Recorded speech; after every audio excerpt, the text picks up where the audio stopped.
ನಾಚುವ ಮದುಮಗನಲ್ಲಿ ನಾಚಿಕೆಯೊಂದನ್ನು ತಂದವರ್ಯಾರೋ, ಜೋಡಿಯ ಮಾಡಿದ ದೇವರು ಕೂಡ ಕಿಂಡಲಗಾಗುವೆ ಅಂದವರ್ಯಾರೋ. ಜಗತ್ತೇ ನಮದು ಇವತ್ತೇ ನಮದು, ನಗುತ್ತಾ ಬಂದು ಬಳಗ ಸೇರೋ ದಿನವೇ ಹಬ್ಬ. ಒಬ್ಬಟ್ಟು ಮದುವೆ ಎಲ್ಲೆಲ್ಲೂ ನಗುವೆ, ಮುಹೂರ್ತ ಕೂಡಿ ಬಂತು ಹಾರಿ ಹೋಯಿರಪ್ಪ. ಬ್ರಹ್ಮವರವಾಗಿ ನಮಗೆ ನಿನ್ನ ನೀಡಿದ, ನಮ್ಮ ಯುವರಾಜ ನೀನೆ ಎಂದು ಹೇಳಿದ. ಶುರುವಾಯ್ತು ಗಟ್ಟಿ ಮೇಳ, ಸಡಗರದ ಹಾಸ್ಯ ಲಾಸ್ಯ ಆರಂಭ. ಊರೆಲ್ಲ ಚಪ್ಪರ ಸಾರೋಣ ಡಂಗುರ,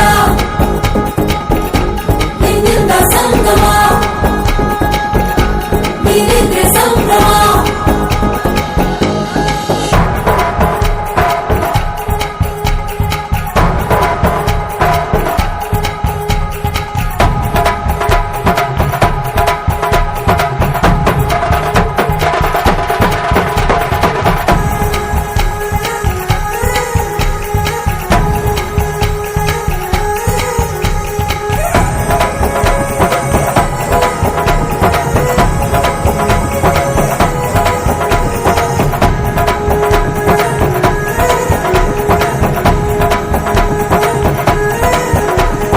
ಅಪ್ಪನ ಮಾತಲಿ ಅಮೃತಧಾರೆ, ಅಮ್ಮನ ಕಣ್ಣಲ್ಲಿ ಸಾವಿರ ತಾರೆ. ನೋಡಲಿ ಈಗ